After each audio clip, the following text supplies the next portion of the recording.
Numerical based on moving charge in magnetic field. पहला numerical देखिए, an electron is moving in Y direction with velocity v is equal to 2 into 10 power 6 meter per second. In magnetic field v is equal to this much. Now find the magnitude and direction of force. ठीक है, force मतलब electron पर जो force लग रहा है उसका magnitude क्या होगा। ठीक है, तो पहले तो हम मैग्नेटिक फील्ड निकाल लें कि है कितना। मैग्नेटिक फील्ड तो दिया ही गया है, इसका मैग्नीट्यूड निकाल लें। B equal to mod of vector B equal to under root 0.3 का स्क्वायर प्लस 0. ये करेंगे बेटा कितना आएगा, ये 0.5 वेबर पर वर्ग मीटर। या तसला कह दो, क्या कह दो, तसला नहीं यार, टेस्ला। ठीक है, टेस्ला। चलो अब प्रश्न ये उठता है कि एंगल कितना है। अगर आपका जो वाई एक्सिस है, इलेक्ट्रॉन जो है वाई एक्सिस में मूव कर रहा है, ये एक्स एक्सिस है, ध्यान दो। और ये जो है 0.3 आई कैप, मतलब जरा पेन दीजिए प्लीज।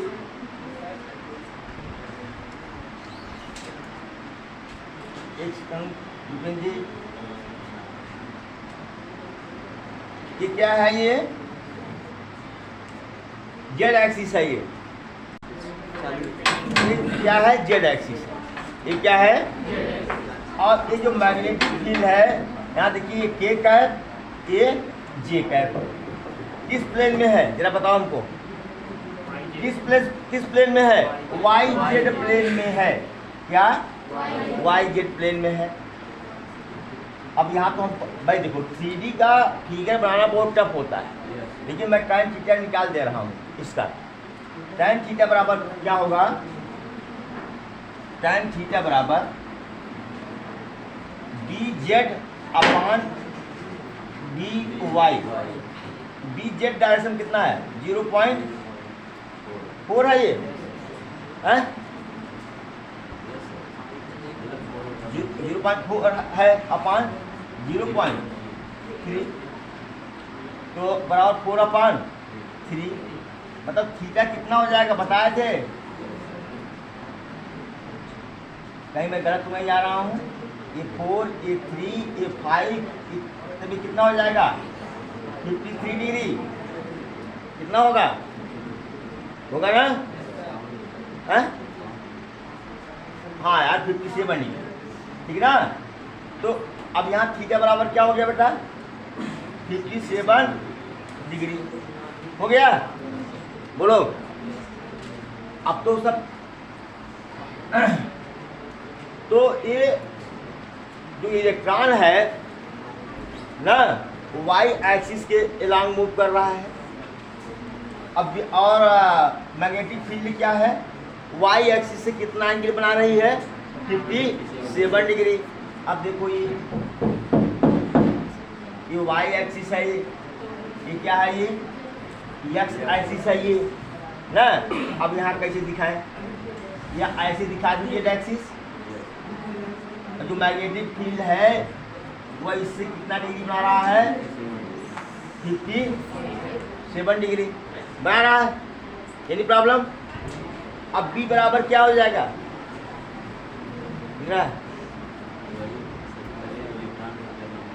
नहीं तो पहले बी तो एफ निकालो ना, F equal to Q V B sine 57 degree हुआ।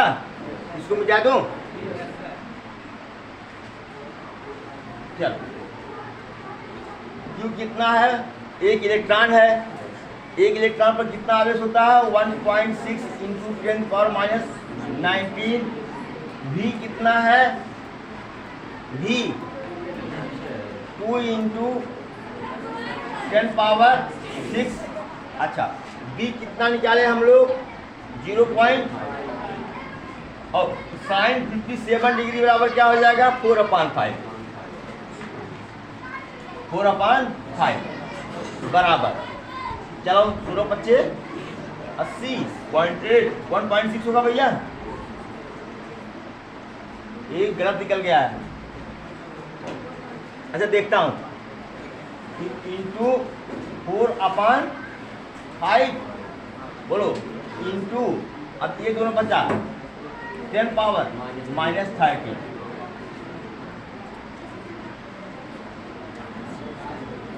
ये हो गया 6.4/5 इंटू 10 पावर -30, चलो 5 बन जा, 5 आया 1, 5 जा कितना, इंटू 10 पावर -30 न्यूटन।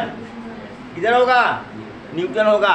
हमने ये कहा आपसे, इसका जो डायरेक्शन होगा, एफ का जो डायरेक्शन होगा, वो वी और बी दोनों के परपेंडिकुलर होगा। और वी और बी के परपेंडिकुलर क्या होगा? X axis. डायरेक्शन क्या होगा? X axis. एक्स एक्सिस के डायरेक्शन में ये कार्य करेगा। Note it please. चलिए भाई, एक करंट कैरिंग वायर है, धारावाहिक तार है ये, इनफाइनाइट लेंथ का, ठीक है। इसमें 2 एम्पियर का करंट फ्लो कर रहा है। 2 एम्पियर का करंट इस तार में बह रहा है। करा इससे डिस्टेंस नहीं दिया है, डिस्टेंस नहीं दिया है। यहाँ पर एक पॉइंट बी है, सॉरी पी है, जहाँ पर क्यू चार्ज रखा गया, ठीक है। ये क्यू चार्ज जो है, ये क्यू चार्ज वी वेलोसिटी से करंट के डायरेक्शन में क्या कर रहा है? मूव कर रहा है। इस पर अप्लाइड फोर्स वेक्टर एफ कितना होगा? यहाँ वेक्टर एफ का दिए, इसका मतलब बल का परिमाण भी बताना है और बल का दिशा भी बताना है, दोनों बताना है। वेक्टर एफ हमने कहा फाइंड वेक्टर एफ, ओके। अच्छा, तो पहले बी निकाल लो भैया। B DL cross R, DL cross, मान लो आर है, डीएल क्रॉस आर। बी किधर है? इनवर्ड है। तो जो बी है वो कैसा है? इनवर्ड है। ध्यान दो, बी कैसा है? इनवर्ड है। बोलो। अब पहले फोर्स का अच्छा ठीक है, अब बताओ हमको कि थीटा कितना होगा? मैग्नेटिक फील्ड ऐसे है, ध्यान दो, मैग्नेटिक फील्ड यूं है। 2 पेन प्लीज। मैग्नेटिक फील्ड अंदर की तरफ है और ये ऐसे जा रहा है, पार्टिकल आपका ऐसे जा रहा है। थीटा कितना है? थीटा कितना है? अरे यार, ये अंदर गाड़ दो, इसको गाड़ दो इसी में अंदर की तरफ, और तार भी ऐसे है और इलेक्ट्रॉन भी ऐसे मूव कर रहा है। तो थीटा कितना हुआ? 90 डिग्री। तो एफ बराबर क्या होगा? Q V B sine 90 degree बराबर क्यू वी बी, ठीक है। बोलो भाई, बी हमको पता नहीं, बी का डायरेक्शन तो ले लिया, हमको क्या नहीं पता है? बी है कितना। तो बी निकालो, बी की जगह निकालो। ये इनफाइनाइट लेंथ का वायर है, बराबर एफ बराबर क्या होगा? क्यू वी बी की जगह हम क्या लिखें? μ0/4π 2I/r। बोलो भाई। तो ये दूरी हमको चाहिए, 2 मीटर दिया हुआ है, सॉरी कितना है ये? अब कर लेंगे। चलिए, Q कितना है? अच्छा, जो चार्ज है वो चार्ज कौन सा है? अरे भाई 1 माइक्रो कूलाम का है, चार्ज कितने का है? 1 माइक्रो कूलाम का है। मैं जहाँ से सवाल पाया हूँ वहाँ पर यह सवाल गलत लगाया गया है,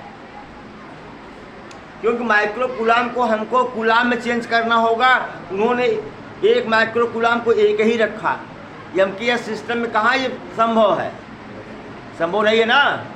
तो यहाँ होगा 1 माइक्रो कूलाम का मतलब क्या हुआ? 10⁻⁻6 कूलाम। भी कितना हुआ? 10 μ0/4 पाई का मान 10⁻⁻7 2 I कितना है? 2 एम्पियर। तो 2 गुणे अपान R कितना है? 2 मीटर। ये तो बेचारा यहीं से चला गया। अब इसी को सॉल्व कर लो। 2 गुणे, ध्यान दो, 7 6 13 में से 1 निकल गया, 10⁻12 क्या? टेस्ला। हाँ टेस्ला। चलो भाई, सॉरी यार, टेस्ला कहाँ है? फोर्स है ना ये, न्यूटन। अब इसका डायरेक्शन क्या होगा जरा बताओ हमको। 3 तो बताए थे क्या? V cross B, right hand thumb rule, एक लेफ्ट हैंड रूल ना, डायरेक्शन, वेलोसिटी, फोर्स। किससे निकालोगे बताओ हमको। सुनो पहले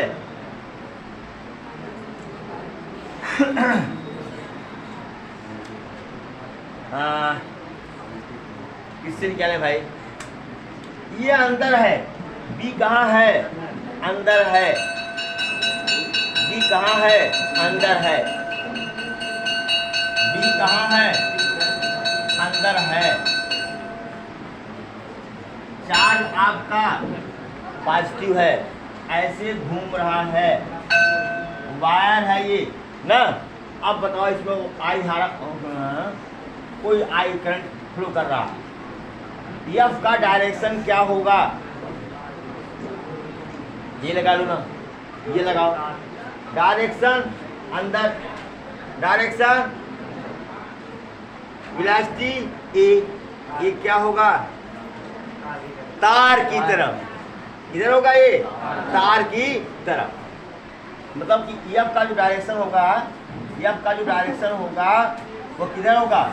टुवर्ड द वायर ना। बोलो भाई। हाँ,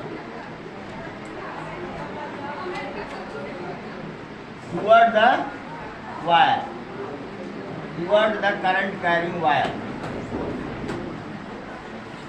current carrying wire. Okay, note it please. चलिए क्वेश्चन नंबर 3 है। वेक्टर बी दिया हुआ है 2i cap plus 3j cap plus k cap.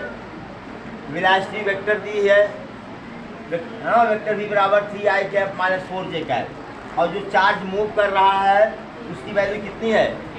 1 micro coulomb बराबर 10⁻⁻6 कूलाम। करा कि एफएम बराबर क्या? वेक्टर एफएम मतलब मैग्नेटिक फोर्स। तो बेटा हम जानते हैं कि एफएम बराबर क्यू वेक्टर भी क्रॉस वेक्टर भी। आई बात समझ में? तो भी क्रॉस भी आपको पता होगा, क्रॉस प्रोडक्ट पता होगा। नहीं पता है? नहीं पता है? अच्छा भैया चलो वी क्रॉस भी है। पहले आई कैप, जे कैप, के कैप ले लो। आई कैप पहले वी वाला लेंगे, वी वाला 3 -4 0। फिर बी वाला लेंगे 2 3 1। क्या है? अब जब हम आई कैप लेंगे तो क्या करेंगे? इसको ढल देंगे -4 3 नीचे से करना था। आई कैप क्या करेंगे? इसको ढकेंगे ना, तो -4 3 0 1। फिर अल्टरनेट क्रम में -j कैप ना, क्या आ जाएगा? तब इसको ढक लो, 3201 3201 प्लस के कैप, याद है? इसको ढक लो, 32 और -43 चलो आई कैप, इसका मल्टीप्लाई करो, -4 -30 में 0 माइनस ये कैप 3 1 जा 3 -0 प्लस के कैप 3 3 जा -8 ना भैया, प्लस 8 कर दूं, प्लस 8 कितना आया भैया? माइनस ये vector v cross vector b है ये, बराबर -4 आई कैप -3 जे कैप प्लस 17 के कैप। ठीक है, इसको बता दिए, फिर आपको नोट करने की जरूरत है नहीं, क्यों नहीं, इसकी जरूरत है। ये मिटा दूं इसको?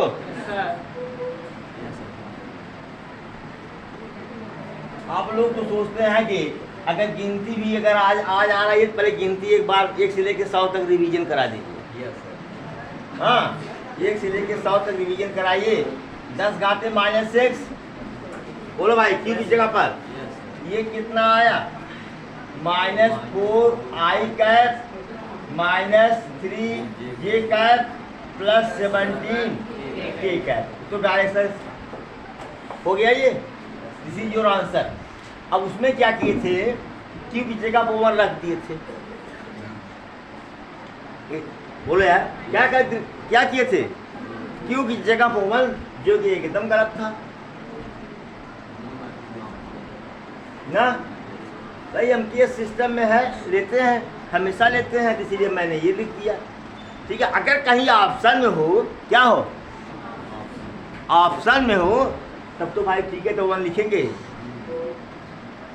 ना। Note it please.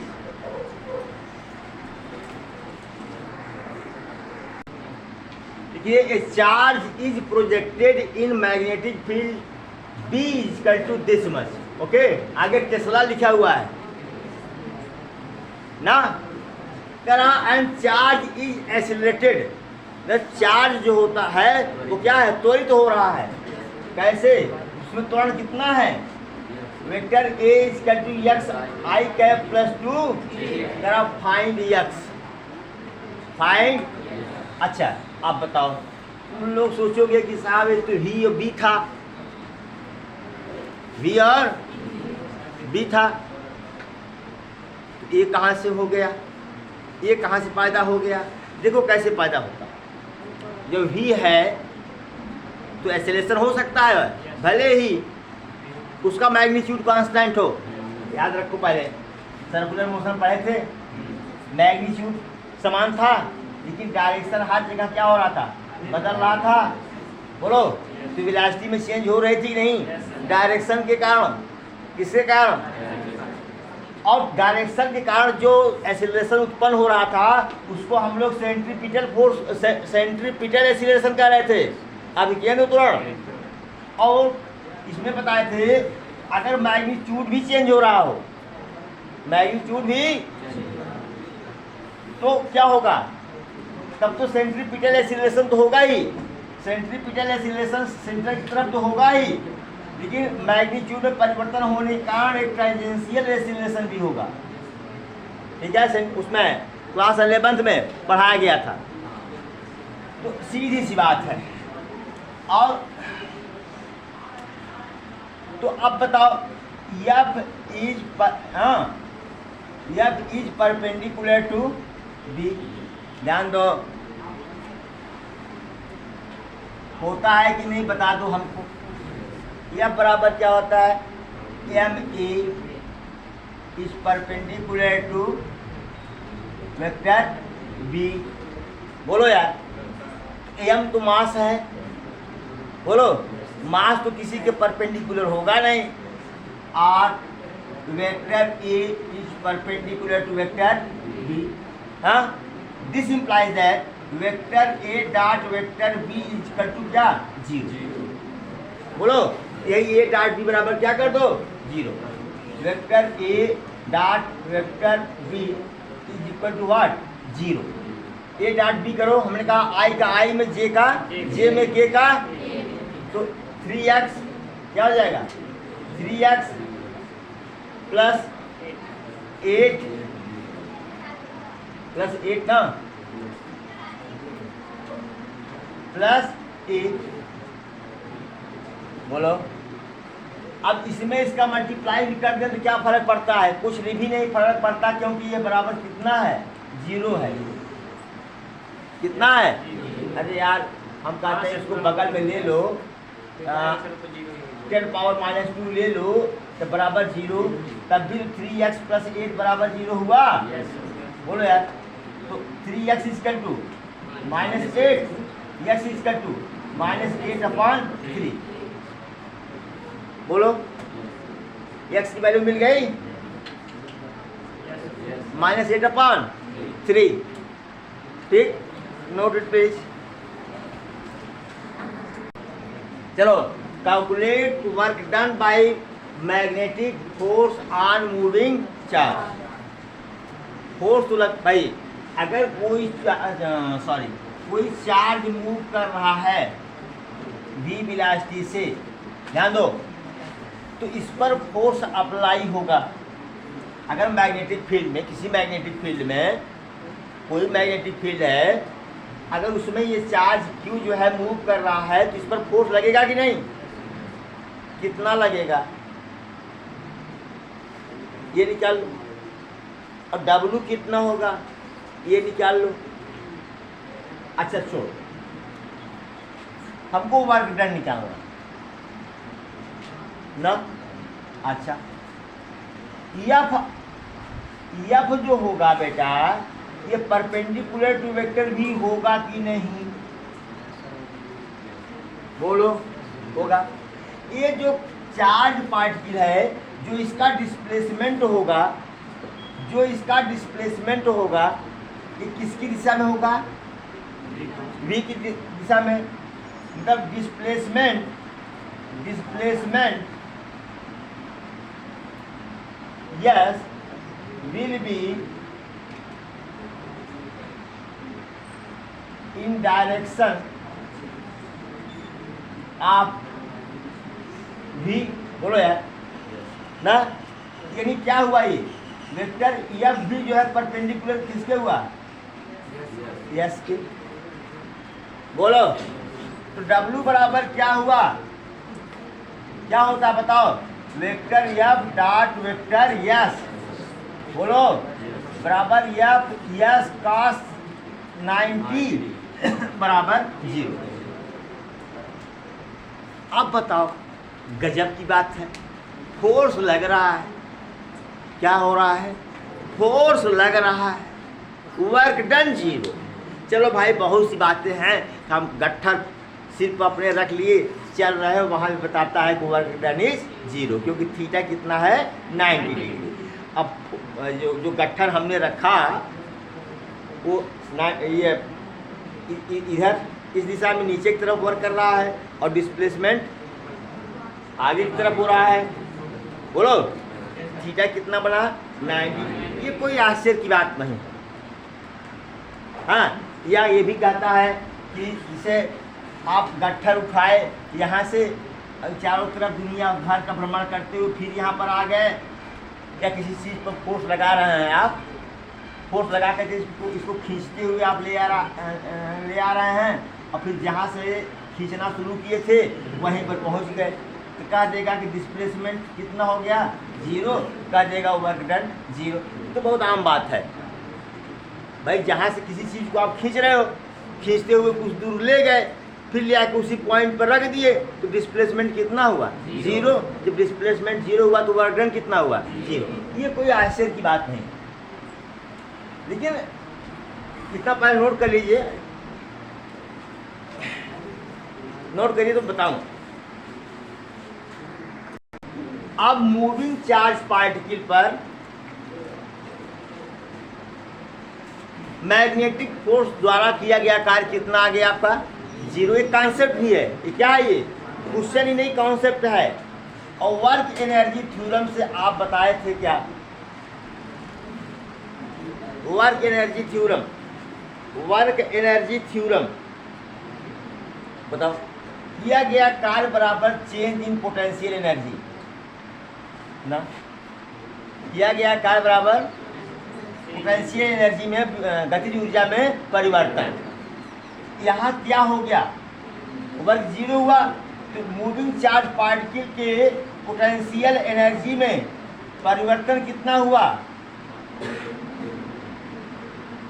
कितना हुआ भैया? कितना हुआ? जीरो। परिवर्तन जीरो है, परिवर्तन क्या है? जीरो है। इसका मतलब जो पोटेंशियल एनर्जी है ये क्या है? कांस्टेंट है। बोल यार, अगर परिवर्तन नहीं हो रहा है, पोटेंशियल एनर्जी में गतिज ऊर्जा में परिवर्तन नहीं हो रहा है, इसका मतलब क्या है? गतिज ऊर्जा क्या है? नियत है, कांस्टेंट है। अच्छा भैया, अब हम ये जानते हैं कि पोटेंशियल एनर्जी बराबर हाफ mv² बराबर कांस्टेंट। बोल भाई, ये कांस्टेंट है, ध्यान दीजिएगा, मजा आने वाला है। ये कांस्टेंट है, बट लेकिन acceleration is not equal to zero. अब बताओ यार, मास तो बदलेगा नहीं, 1/2 तो बदलेगा नहीं। अब इसका मतलब ये भी जब कांस्टेंट रहेगा तभी तो ये पूरा कांस्टेंट रहेगा यार। यहाँ भी कांस्टेंट है, लेकिन क्या कर रहा है? एक्सीलरेशन है। अच्छा बताओ, जब एक्सीलरेशन है तो भी कांस्टेंट कैसे हो सकता है? जब त्वरण है तो भी कैसे कांस्टेंट हो सकता है? इस भी होता है। v for velocity, v bar circular motion में आओ, सर्कुलर मोशन में आओ, ध्यान दो। ये यहाँ पर डायरेक्शन हमेशा बदल रहा है यूनिफॉर्म सर्कुलर मोशन में। इसमें यूनिफॉर्म पढ़े हो सर्कुलर मोशन में, v हर जगह कांस्टेंट है, लेकिन डायरेक्शन हर जगह चेंज हो रहा है। और डायरेक्शन में चेंज होने के कारण अभिकेंद्र त्वरण कार्य कर रहा है। याद है? अब नहीं याद है तो मैं क्या करूं? सब लोग खा करके पचा गए तो मैं क्या करूं? तो इसका मतलब एक्सीलरेशन नहीं, जीरो नहीं है। तो क्या कांस्टेंट है? Speed is constant. क्या? Speed is constant. Speed constant है। इसे काइनेटिक एनर्जी क्या है? कांस्टेंट। एनर्जी तो वो वेक्टर क्वांटिटी है नहीं, उसको केवल वेलोसिटी के मैग्नीट्यूड से मतलब है। किससे मतलब है? बोलो भाई, स्पीड क्या है? कांस्टेंट है। तो मतलब कहने का, अगर कोई मूविंग चार्ज पार्टिकल है, कोई गतिमान आवेश है, तो मैग्नेटिक फोर्स जो है, मैग्नेटिक फोर्स द्वारा किया गया कार्य क्या होगा? जीरो होगा। जीरो होगा। उसका वेग तो भाई देखो, वेग जो है, उसकी वेलोसिटी जो है वो कांस्टेंट नहीं होगी, क्योंकि डायरेक्शन चेंज हो सकता है ना, लेकिन उसकी स्पीड क्या होगी? कांस्टेंट होगी। स्पीड कांस्टेंट होगी, लेकिन वेलोसिटी कांस्टेंट नहीं होगी। बात समझ में आ? ठीक, चर्चा करेंगे आगे जैसी परिस्थिति होगी। Thank you so much for watching video.